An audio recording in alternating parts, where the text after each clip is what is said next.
Welcome in. We're talking Wofford basketball. Let's start out on the men's side. It has been an eventful late summer, early fall for Wofford men's basketball, a coaching change in September, and someone quite familiar to the Terriers and great success for the Wofford Terriers, Kevin Giltner, coming on board. He'd been an assistant with Mike Young, the former Wofford head coach at Virginia Tech, since you guys had that amazing 2018 and 19 season with Wofford, got to 30 wins, advanced to the round of 32 in the NCAA tourney. If a ball bounces either way, you beat Kentucky and go to the Sweet 16. But Kevin was a great part of that, as Kevin Giltner is now the head coach of the Terriers, having played on successful teams, the first two that made the NCAA tourney at Wofford, and having coached on ball clubs that then made three more trips to the NCAA tourney, and then an ACC championship at Virginia Tech, which is a pretty impressive accomplishment for that program that joined that league earlier this century. So, Kevin, first off,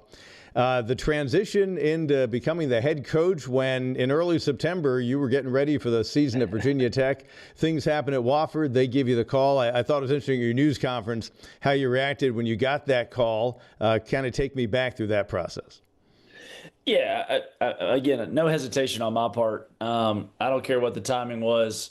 I've always wanted to be a head coach, obviously. But to do it at your alma mater, do it at a place that's built to win championships, do it at a place where you got all these relationships with all these great people, and my wife being from Spartanburg, absolute no-brainer. So didn't hesitate. So there you were, being introduced at the news conference in late September, and you inherited a roster you didn't know, obviously, coming in at the time you did. You had some assistant coaches who stayed, so that was a good acclimation point. The interesting thing, and it speaks to where we are in the year 2025, many of those on the roster had just gotten here during the summer or late, I guess, in the spring, because Wofford lost a lot of players from last year's SoCon tourney team. So what was it like, you trying to get to know them, but them still kind of getting to know Wofford? What's the whole transition been like ramping up to the season? Yeah, it could be awkward. I walked into a team I didn't recruit and a staff I didn't hire, and it couldn't be better. And I'm not just saying that because I'm on here with you. They have welcomed me with open arms. I had known Coach Gibson, and I know Coach Muse on our staff. I've known them for a while, but I didn't know the other two guys, Jeremiah and Trent, or our strength coach, TJ, and they have been awesome. I've been so pleased with everybody. And then our players, they wanted to get to basketball. So that's what we did. We got right to it. I think I was introduced at 4 o'clock. We practiced at 5 o'clock. We went right to it. So those guys just wanted to get to hoops, what they love and what they came here for. So we got on the floor and sweated a little bit together. And that was good. And I really prioritized two things, right? Basketball and relationships. My personal life is still a little chaotic, where I'm going to live, where I'm putting my head down at night. My office is not even set up yet, really. I put all that on the back burner. I just want to focus on relationships and basketball, and it's been going so well. These guys are awesome people. Credit to the staff for bringing in unbelievable high-character kids who get this place. And obviously I knew everybody here at Wofford already. Not everybody, but most people from my time 6 years prior, and that's helped a lot. I didn't go to a new place where I had to meet everybody. I went to home, and that's certainly been helpful. But I've been really trying to not skip steps with the whole relationship piece and individual meetings, group meetings, class meetings, team meetings, whatever it may be. Just kind of get on their page and let them get on my page, and not kind of come in here and be a dictator and blow the whole thing up. They didn't sign up for me. So and I'm sympathetic to that. But I'm also going to challenge them, and I'm going to push them, and I'm going to hold them accountable, which is what good players want. And if they want to be successful, there has to be standards. And they know them. But also, I'm not going to come in here like a dictator and blow this whole thing up and say, this is how we're going to do it. So it's kind of been, we've said it a million times, we're kind of meeting each other halfway on a lot of things. And hopefully our play can show that. Have you found that you've got some guys on the roster who automatically fit your style and guys you would have gone out and recruited anyway to come to Wofford? Oh, yeah. First of all, from a character standpoint, I'm not joking. These kids are amazing. I have not dealt with any sort of BS. They're just great kids who come every single day. Do we practice well every day? No. Do Do we make every shot? No, but like their intentions, their effort is awesome, and I can't thank them enough. I'm not dealing with a whole lot of really any stuff that would make a head coach go crazy. Anything we're behind on, maybe basketball wise or relationship wise, but that's inherent given the timing of all this. But yes, to answer your question, Pete, there's been a lot of guys on the team that I really, really like, and I'd say, man, that was a good one. I would have recruited him as well, and man, I'm glad we got him. So they fit my style of play, and I want skilled, tough dudes. I want guys that can make shots, pass, dribble, shoot. I want guys that can think the game, but they got to be tough too. And this league is good. So I've been really surprised, or not surprised, but I've been pleasantly surprised with the guys that we've got and how they fit me so well, anyways. So you came back to a place you were familiar with. It was the late 2000s. You were a kid who, as you pointed out, had a massive head of hair, which the pictures will show that for when you first got to Wofford. Oh, don't Google that. I remember pulling up some old video of you as a player, and I was like, boy, he was really right. He really did. Yeah. But and I'm envious. So it's the late 2000s. You're a pretty good high school basketball player in the Nashville area. You'd heard of Chattanooga, I assume. You'd heard of ETSU, but all of a sudden, this guy named Mike Young's reaching out. Go back through the process that landed you to come play for him. Yeah, honestly, the first person to ever contact me was Dustin Kearns, who was a young assistant here, who's now the head coach at App State. And we actually worked together at Wofford years later. But he actually contacted me, came and watched me work out at my little old high school in Kingston Springs. And shortly thereafter, Coach Young came and offered me a scholarship. But yeah, Wofford didn't have any tradition at that point other than they just kind of went D1, been pretty mediocre. They weren't bad, but they weren't winning championships, and they didn't have the banners that we have now and the championships. But I just loved Mike Young. I love Mike Young, as everybody does. He is such a good people person, and just started growing the relationship there, and came on an unofficial visit with my folks, and did the whole tour of a lot of different schools who were recruiting me, and I just fell in love with this place and Coach Young, and it worked out well. It was the best decision I've ever made in my life up to that point in my life. So thankful. I got lucky, man. Pete, I've been riding a lot of coattails, and I've hit a lot of luck. That's kind of a key. It's funny, you can create your own success. There was some hard work in there as well, I know, for you. But it's something that, yeah, we all need breaks. So you come here, and you're with some guys from Minnesota. A guy named Tim Johnson was part of those teams.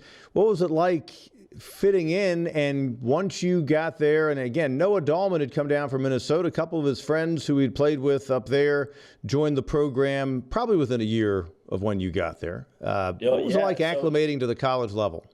Yeah, so it's funny. Jamar Diggs and Cameron Rundles literally joined Wofford the day I was moving into Wofford as a freshman. Now, I went to summer school, but I was moving into my freshman dorm in late August, early September, whatever it was, and that's whenever they had basically committed, signed, came in. They came in super, super late.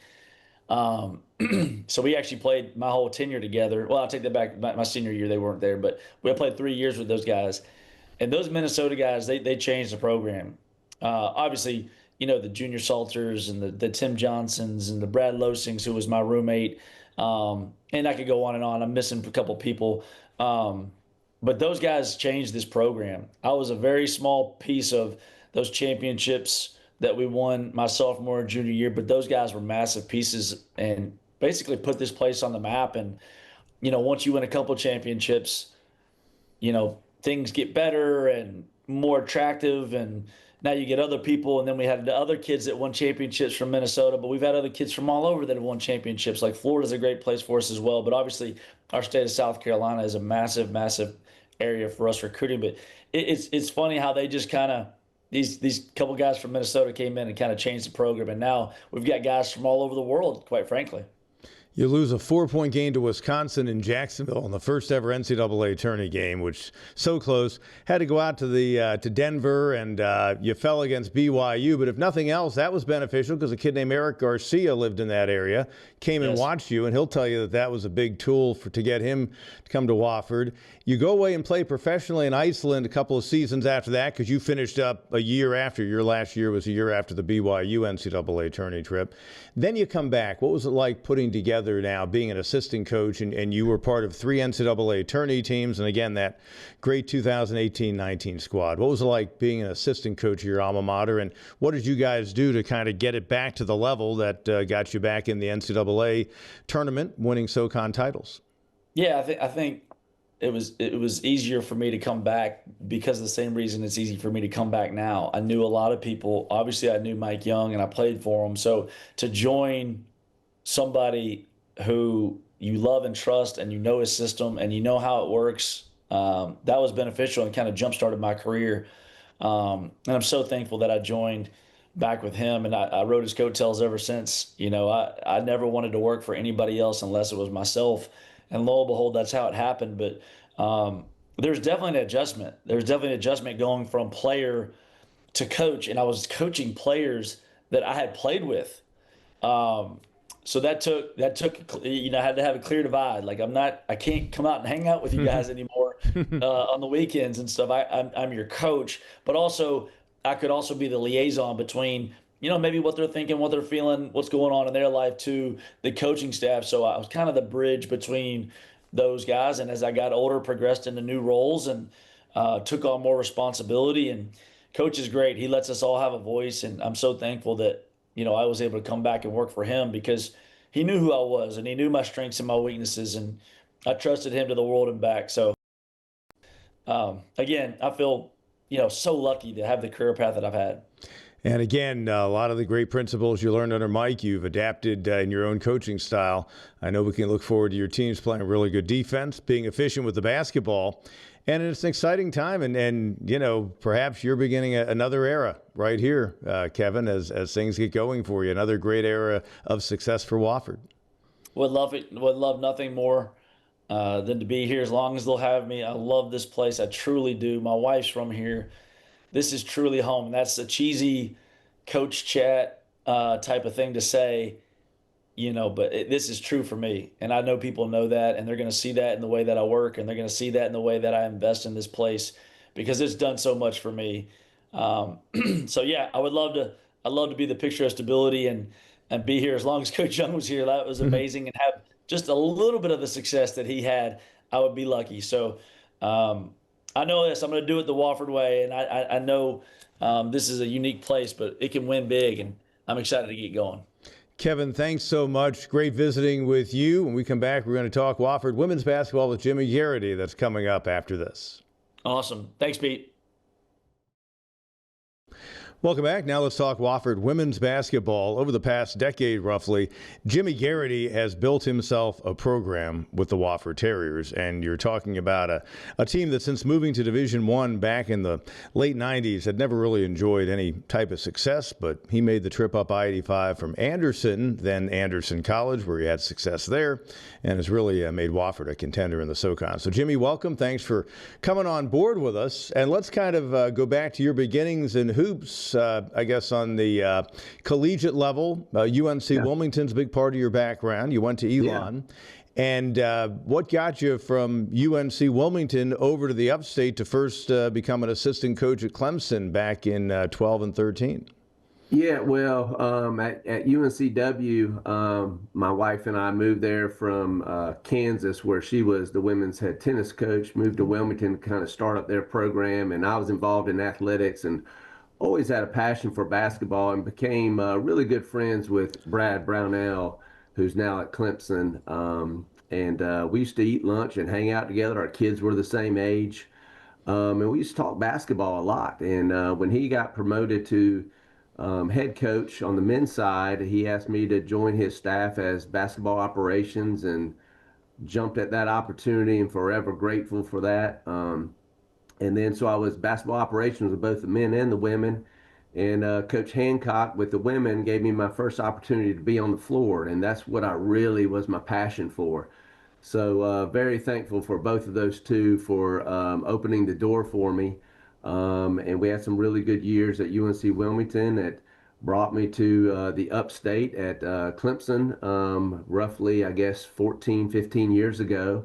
And then from there, we had the opportunity to become a head coach at Anderson University, which had been a pretty good powerhouse for women's basketball. And we just kept those traditions going, and we had some really good players, some really good people behind the scenes helping us out there, and had some, NCAA tournament, Sweet 16s, and had great success. And, Richard Johnson gave me an opportunity to come talk about our women's program at Wofford. And, when you came on campus, it was easy to see just the culture of the college. And really the efforts that and the resources they are going to put into women's basketball.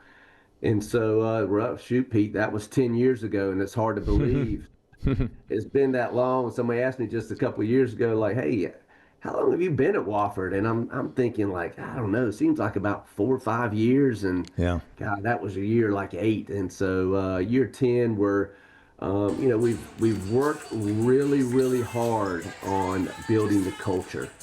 And I do believe the culture drives the winning. And, Kevin was here with Mike Young and his staff just to learn and watch them practice and have an office right next to those guys.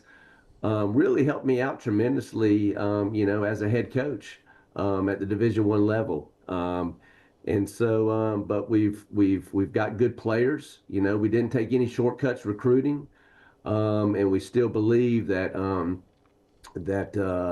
the right fit is just because you might be able to score 20 points, 10 rebounds, that doesn't necessarily make you better. And so we weren't looking for the best players on the team. We were looking for the best players for our program and our culture. And we've done a really good job of getting those type of culture kids in here. And I think this year's team, we're pretty talented now. We're young. But I feel really good, and I love our team spirit, their competitiveness. I think this team has been really, really competitive, which is in turn going to help us down the road. But I like the pieces that we have. We have some solid returning pieces that are going to grow their game and have more of an expanded role. But then we got some newcomers and some transfers that are really talented too, that are just going to enhance our ability to play in transition and to play the type of style we want to play. Just because I was familiar with your past connection with Brad, I don't know how many folks are. I think it's interesting. Yeah. He leaves UNC Wilmington after a very successful run, a trip to the NCAA tournament, at least one. I think actually maybe two while he was there. Two. Did you have an opportunity to go to Wright State with him? Were you his ops guy the entire time he was at Wilmington, or did you make the transition over? Yeah. I was, and then we had young kids at that time, and I don't know, Ohio just wasn't in the cards for me. Gotcha. And fortunately for Coach Hancock, that was the same time that she offered me the opportunity to come on board as an assistant coach and be on the court and on the floor, and that's really what I wanted, and forever grateful for that. And I found my place, women's basketball, I think, suits me and fits me and the type of players I want to coach. And I don't know, it's been a really good, I'm very, very fortunate and very blessed. And I've taken a real unique path that most people don't take, but very, very lucky. Was there ever an opportunity in April of 2010 when Brad got hired at Clemson to come to the upstate? I know at that point he'd been at Wright State for 4 years, had a lot of guys in place, but could an ops opportunity have been in the cards for you then? Yeah, I had my path set where I was going at that point, with the whistle in my mouth and staying on the women's side. Prior to the experience at UNC Wilmington coaching the women, had you had any coaching experience with women's basketball? What was it like making the transition from being around a men's program to now guiding a women's program, or at least being involved and then guiding a women's program? Yeah, it was, the off the court stuff and the things that, besides the X's and O's and all that are still really the same.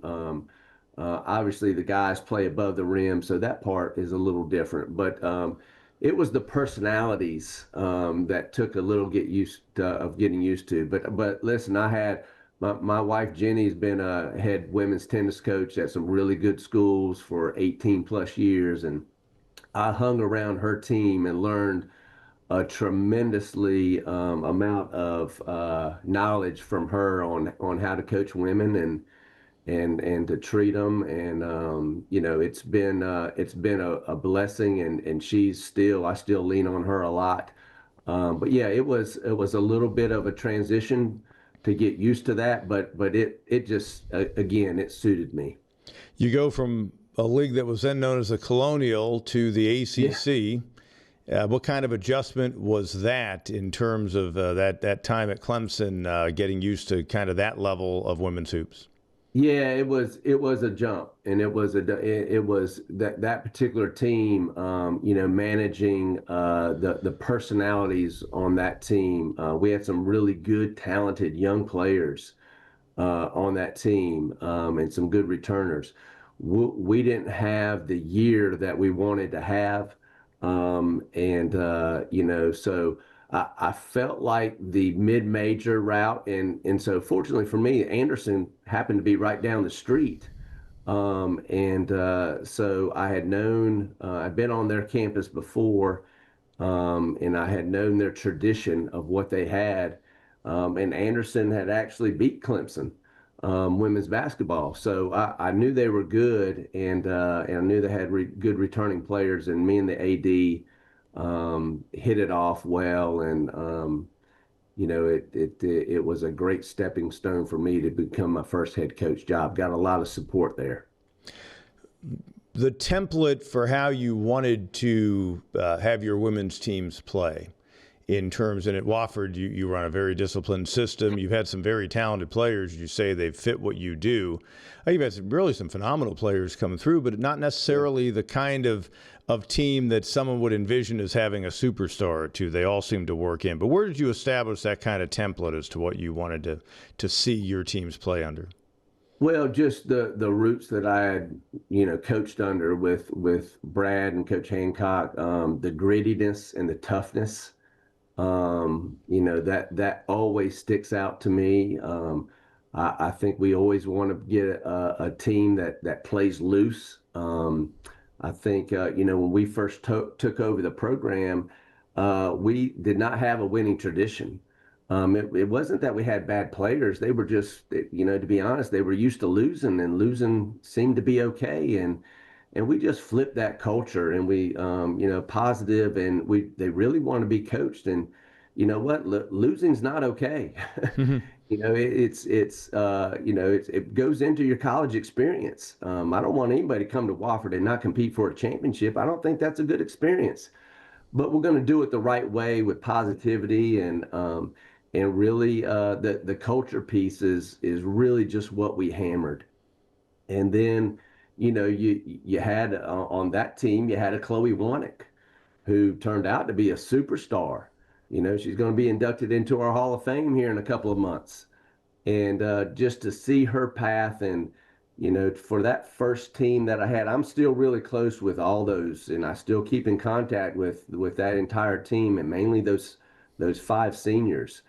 And I'm very grateful for them. But to see them to come in to say thank you for giving my love back for basketball, I mean, that hit home, and knew that even though we were coaching them hard, we were following it up with some positivity, and just to know that they appreciated that, and they're still close to the program this day. And earlier this decade, you had back-to-back 22-win seasons. There were probably 5 8-year stretches where Wofford, on the women's side, since going D1, didn't amass 22 during those kind of stretches. To give you an idea as to the job you've done.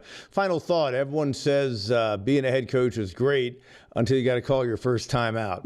So what was it like as an assistant, as a guy who'd gone from the men's side to the women's side, been in a couple of different roles, to now taking on running a program? Yeah, man, it was it's a little bit different in that one seat over. That 18 inches makes a big difference. But just knowing my background and where I'd come from and the hard work that I put in, it's just like tell our players, like, hey, you know what? Don't get down on yourself. You put in the work. So what if some shots aren't going in or you make it turnovers? You got to have the confidence knowing that you put in the work. And for me, my path was just different than most. I'm a grinder and by nature, and just practice. I love practice and just trying to get better and learn from others. And I think you can take a great deal of knowledge from other sports as well, and just watching, sitting back and watching. To be honest, I'm not a big talker, and I'm the guy in the room that's over there just listening. And so you can learn an awful lot from that. And from our men's program here, when I first jumped on board at Wofford, their success, and just watching that program take off too, and then just learning from others. And I'll go back to Jenny and my wife, man. She's been coach of the year in the ACC, in the Big 12, in the Colonial. She gives me a lot of knowledge too, and I wouldn't be where I'm at without her. That's a good way to look at it, and that's a good point to wrap it up. But yes, I see your wife all the time around the program. I know she's a great influence on your teams as well. You've got stars like Molly Massengale and Maddie Heiss and others coming back, getting ready for exciting things ahead. But Jimmy, thanks so much for joining us, and we will see you soon. Okay, thank you, Pete.